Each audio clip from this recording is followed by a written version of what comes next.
Hi hi people, welcome back to Ayush Kumar live. आज है 23 मार्च 2022 और आज मैं आपको अपने कुछ प्रोजेक्ट्स के बारे में बताऊंगा जो मैंने अपने बीटेक के टाइम पे बनाए थे। कुछ जो प्रिंटेड है वो तो मैं दिखा दूंगा, बाकी मैं आपको बता दूंगा जो मैंने ऑनलाइन सबमिट किया था ड्यू टू कोविड। तो हाँ, चलते हैं। हाँ, बिफोर गोइंग आप please like subscribe to the channel and share it with your friends. Comment down अगर आपको पसंद आ रहा है तो। थैंक।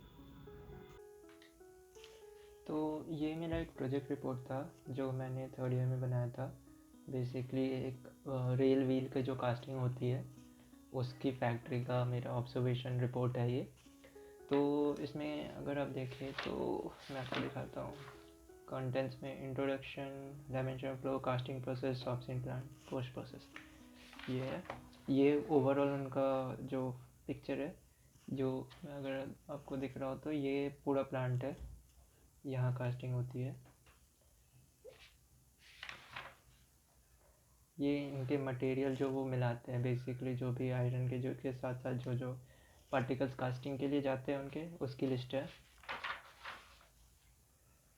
ये फ्लो है कि प्रोसेस कैसे होता है, bucket charging, furnace charging, melting, ये टैपिंग, पोरिंग, स्प्लिटिंग।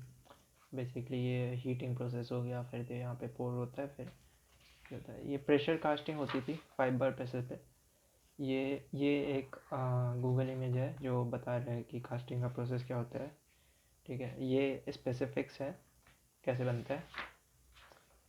और ये डिफरेंट शॉप्स है जो कास्टिंग के बाद बहुत रफ एजेस आते हैं ना, तो यहाँ पे उनके डिफरेंट वर्कशॉप पे जाते हैं, उसको स्मूथ किया जाता है, उस पर मशीनिंग होती है, तो वो है। फिर ये मेल्टिंग प्रोसेस, चार्जिंग में क्या होता है, वो सारी चीज़ें। And then hub cooling, normalizing basically एक प्रोसेस होता है जिससे वो उस कास्टेड आयरन को हीट करके फिर उसको नॉर्मल टेम्परेचर में लाता जाए ताकि उसका मॉलिकुलर अलाइनमेंट ठीक हो जाए। ये बेसिकली होता है क्योंकि मॉलिकुलर अलाइनमेंट वो ज़्यादा स्ट्रेंथ बढ़ जाती है जब आप उसको एक 700 डिग्री सी तक हीट करके फिर उसको करते हैं, तो मतलब कूल करते हैं। तो बेसिकली ये छोटा सा रिपोर्ट था, ये मेरा प्रोजेक्ट था जो मैंने किया था, मिनी प्रोजेक्ट। यहाँ पे मेरा नाम देख सकते हैं, आयुष कुमार। और ये मेरी टीम है, अनिरुद्धा, जय भारद्वाज, आकाश तिवारी। ये टीचर्स के सिग्नेचर्स हैं, ठीक है। और ये इंडेक्स हो गई इसकी। तो ये प्रोजेक्ट क्या था, ठीक है। कास्ट ये था फेस चेंज मटेरियल पे जो हमारे हीटिंग ये होती है, सोलर पैनल्स होते हैं उसमें हीट हो जाता है जिससे उसकी एफिशिएंसी घट जाती है। तो हमने क्या किया था, उसके ऊपर एक हीट एक्सचेंजर लगाया था विथ फेस चेंज मटेरियल जो हीट स्टोर कर लेता था। इससे क्या होता था, सोलर पैनल तो कूल होता ही था, जो हीट स्टोर हुआ हमारा हीट के फॉर्म में in phase change material. Phase change material basically होता है कि जब उसको हीट करते हैं उसका फॉर्म चेंज होता है। अगर वो सॉलिड है तो लिक्विड में ट्रांसफ़र होगा, फिर वो equivalent amount of heat release करके फिर सॉलिड बन जाता है। तो आप बेसिकली इस तरह से हीट स्टोर कर सकते हैं, अब बाद में आप किसी और चीज़ के लिए यूज़ कर सकते हैं।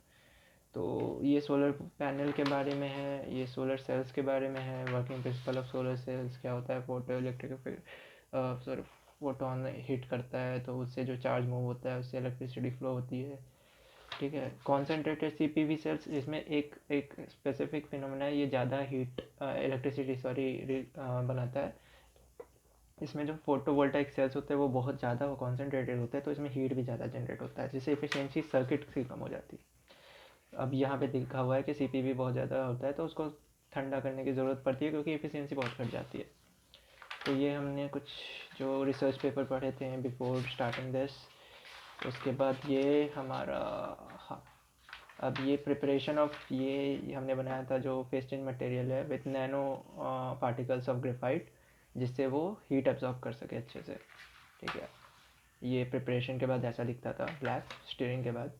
फिर हमने इसके जो एनालिसिस की जो रिपोर्ट थी, जो भी इसका वॉल्यूम, जो भी इसकी प्रॉपर्टीज़ आई थी वो सिमुलेशन में डाल के हमने टेम्परेचर जो चेंज आया था वो सिमुलेट किया था कॉमसॉल में बेसिकली। तो ये है वो उसके रिजल्ट की, जो ऊपर वाले सेल्स है वो हीट कितना डिसिपेट कर रहा है, जबकि रेंज मतलब अगर 335 केल्विन तक ले जा रहे हैं, बट जो नीचे हीट अब्जॉर्ब करके उसको 300 केल्विन तक रखा जा रहा है। ये कंपैरिजन है कि ये आपको ज़्यादा रेड दिखेगा without face change material. Similarly यहाँ पे ये ब्लू दिखेगा, यानी ये कूल है, ये भी कूल है कंपैरेटिवली, बिकॉज इसमें फेस चेंज मटेरियल यूज़ हो रहा है। यहाँ पे भी कंपैरिजन है, ये आपको ज़्यादा रेड दिखेगा, ये येलोइश है, यानी ये ज़्यादा कूल है, ठीक है, ठंडा है। और ये उसका बस डिज़ाइन है, डिफरेंट डिज़ाइन में, और ये हीट कैसे रेज कर रहा है, हीट कैसे चेंज कर रहा है, इसका हमने ग्राफ प्लॉट किया था वगैरह, जो भी टेस्टिंग मटेरियल का डेटा है उससे। तो ये मेरा प्रोजेक्ट था। और जो मेरा मेजर प्रोजेक्ट था वो कंप्लायंट मैकेनिज़्म में था। उसमें मैं अच्छे से बताऊंगा कंप्लायंट मैकेनिज़्म होता क्या है, वो एक बड़ा सा टॉपिक है। लेकिन वो उसकी कोई ऐसी रिपोर्ट नहीं है, क्योंकि वो ऑब्वियसली लॉकडाउन के बाद सबमिट हुआ था, तो उसमें रिपोर्ट नहीं था, हमने ऑनलाइन पीडीएफ सबमिट किया था। तो मैं आपको लैपटॉप में ही दिखाऊंगा, वो और इंटरेस्टिंग है। अभी के लिए इतना ही रखते हैं। Please like and subscribe, do comment and share, ठीक है। Thank you.